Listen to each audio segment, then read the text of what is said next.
오늘 말씀 제목은 야곱과 에서의 화해라는 제목 가지고 하나님의 은혜를 같이 나누어 보도록 하겠습니다.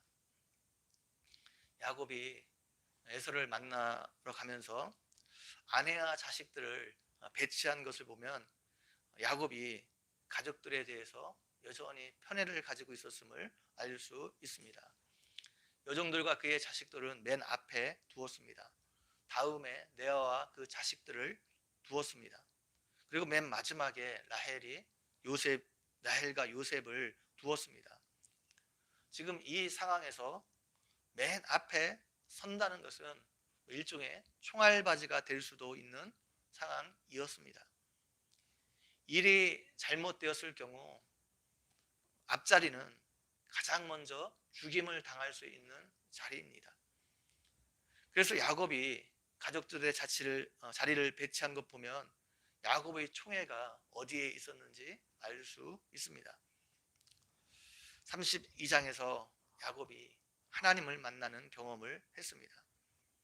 야곱이 하나님을 만나고 변했죠. 하나님을 만나기 전에는 야곱이 에서를 피하기 위해 자기 홀로 맨 뒤에 남아 있었습니다.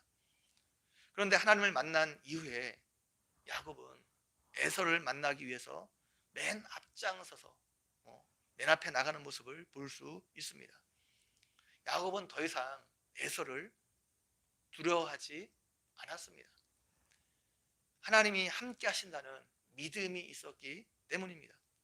그래서 적극적으로 맨 앞에 나가서 맨 앞장서서 에서와 화해를 시도하고 있는 모습을 볼 수 있습니다. 야곱이 에서를 만나는 장면에서 야곱은 에서에게 진심으로 용서를 구하는 모습을 볼 수 있습니다. 야곱이 에서에게 7번 절했습니다. 7번 절했다는 것은 그 자리에서 앉았다 일어났다 7번 했다는 말이 아닙니다. 에서가 보일 만한 위치에 이르렀을 때 한 번 절하고 조금 앞에 나가서 또 절을 하고 또 일어나 좀 앞으로 나간 다음에 절하고 이것을 7번 계속해서 반복했다는 것을 말합니다. 이렇게 절하는 것은 보통 사람과 사람 사이에 행하는 행위가 아니었습니다. 패장국의 왕이 전쟁에서 승리한 왕을 맞이하러 나갈 때 이런 예의를 갖추었습니다. 또 종이 주인에게 나갈 때 이런 행위를 갖추기도 했습니다. 야곱이 지금 에서 앞에서 자신을 한없이 낮추는 모습을 볼 수 있습니다. 물론 형 에서에게 용서를 구하고자 하는 마음에서 그렇게 했겠지만 화해의 대상인 에서에게 진심으로 미안한 마음이 있고 용서를 구하려는 그 마음의 간절함이 그렇게 표현된 것입니다. 이에 에서는 달려와 그를 맞아여 안고 목을 어긋맞추고 그와 입맞추고 서로 울었습니다. 이것은 에서가 야곱을 용서하고 받아들인다는 의미였습니다. 입맞춤은 단순히 기쁨의 표시일 뿐만 아니라 용서의 표시였습니다. 여러분 오늘 본문에서 보면 야곱도 변했지만 에서도 변화되어 있는 모습들을 볼 수가 있습니다.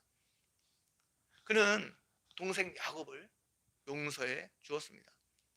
동생 야곱을 맞이하면서 야곱이 과거의 한 일에 대해서 일체 언급하지 않았습니다. 그리고 야곱과 헤어졌을 때처럼 물질에 대한 욕심도 지금 에서가 덜한 것을 볼 수 있습니다.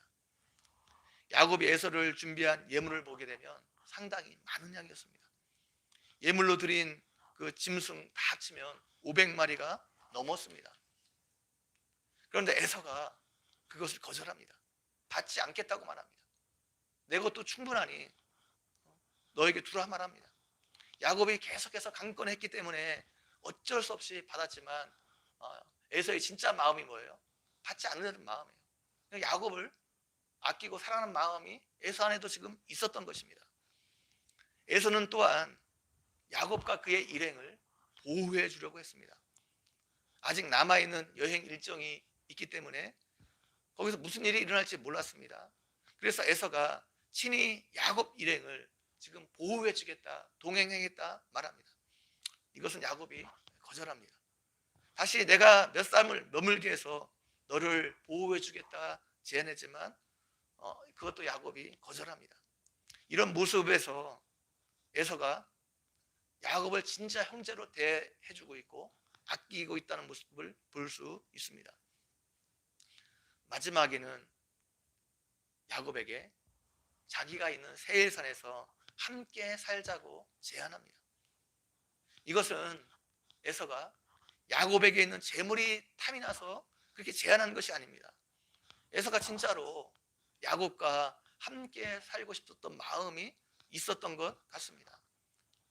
형 에서의 인간성이 이전보다 훨씬 더 나아진 모습을 볼 수가 있습니다. 물론 야곱은 이런 에서의 제안을 완곡하게 거절합니다. 자기에게 연약한 자식들이 있고 가축의 새끼도 많은데 과하게 물면 위험할 수도 있다는 것이 이유였습니다. 그리고 에서가 먼저 가면 자신은 천천히 가축들을 몰아 에서가 있는 세일산에 가겠다 말합니다. 결국 에서는 야곱을 떠나 세일산으로 돌아갔고 야곱은 에서를 따라 세일산으로 가지 않았습니다. 이것은 야곱이 핑계로 에서를 속인 것이 아니라 에서의 제안을 완곡하게 거절한 것을 알 수 있습니다. 에서도 그것이 자기의 제안을 완곡하게 거절한 것임을 알고 아마 받아들였던 것 같습니다. 아무튼 하나님께서 야곱의 기도를 들으시고 에서의 마음을 완전히 바꾸어 주셨습니다. 그래서 야곱과 에서가 서로 화해할 수 있도록 에서의 마음도 하나님께서 만져주셨고 하나님께 야곱의 마음도 만져주셨음을 볼 수가 있습니다. 언제 어떻게 에서가 변화되었는지 모르지만 분명한 것은 에서가 야곱을 떠날 때와 전혀 다른 모습으로 그 마음이 바뀌어져 있는 모습을 볼 수가 있습니다. 이렇게 에서를 변화시킨 것은 야곱이 보낸 예물이 아니었습니다. 하나님께서 에서의 마음을 만져주시고 변화시켜 주셨습니다. 사랑하는 성도 여러분, 사람의 마음을 변화시키는 것, 이거 사람이 할 수 없습니다. 여러분이 겪어봐서 잘 알지 않습니까? 어떻게 우리가 사람을 변화시킬 수 있습니까? 사람은 사람을 변화시킬 수 없습니다. 내 아내도 여러분 변화시킬 수 있어요? 없습니다. 내 자식도 내 마음대로 할 수 없습니다. 내 아내도 내 자식도 내 마음대로 할 수 없는데 어떻게 다른 사람들을 내 마음대로 변화시킬 수 있습니까? 그렇게 할 수 없습니다. 자꾸 문제가 생기는 이유가 무엇입니까? 내가 내 임의대로 내 기준에 맞게 다른 사람을 변화시키려 하기 때문에 문제가 생기고 갈등이 생기는 겁니다. 진정 다른 사람을 사랑한다면 내 기준으로 다른 사람을 변화시키려 해서는 안 되죠. 하나님께 맡겨야 됩니다. 하나님께 맡길 때 하나님께서 사람의 마음을 만져주시고 그래서 그 마음이 변화될 수 있습니다. 사람의 힘으로 다른 사람의 마음을 변화시킬 수 없습니다. 그래서 우리는 다른 사람과의 관계가 깨어졌을 때 먼저 그 문제를 가지고 하나님께 나와야 합니다. 그리고 기도하면서 하나님께 그것을 맡겨야 합니다. 그러면 하나님께서 상대방의 마음뿐만 아니라 내 마음도 하나님께서 만져주실 것입니다. 그래서 서로 화해할 수 있는 상황을 하나님께서 만들어 주실 것입니다. 이 은혜가 여러분 모두에게 있기를 주님의 이름으로 간절히 축원드립니다. 같이 한번 기도드리겠습니다. 하나님 아버지, 오늘도 말씀을 통해서 우리에게 은혜 베풀어 주신 것 너무나 감사합니다. 하나님 아버지, 우리가 다른 사람을 변화시킬 수 없습니다. 가까운 가족도 우리가 변화시킬 수 없습니다. 하나님 아버지, 우리가 자꾸만 다른 사람을 변화시키려고 내 기준에서 내 마음대로 변화시키려 하기 때문에 갈등이 생기고 문제가 생길 수 있습니다. 하나님 아버지, 우리가 다른 사람과 관계가 깨어졌을 때 하나님, 내가 내 기준에서 다른 사람을 변화시키려 하지 않게 도와주시고 그 문제를 하나님께 맡기게 도와주시고 하나님께서 그 문제 가운데 간섭해 주심으로 하나님의 은혜 가운데 깨어진 관계들이 회복되어지는 은혜가 있을 수 있도록 함께해 주시기를 원합니다. 감사합니다. 예수님의 이름으로 기도 올려옵나이다. 아멘.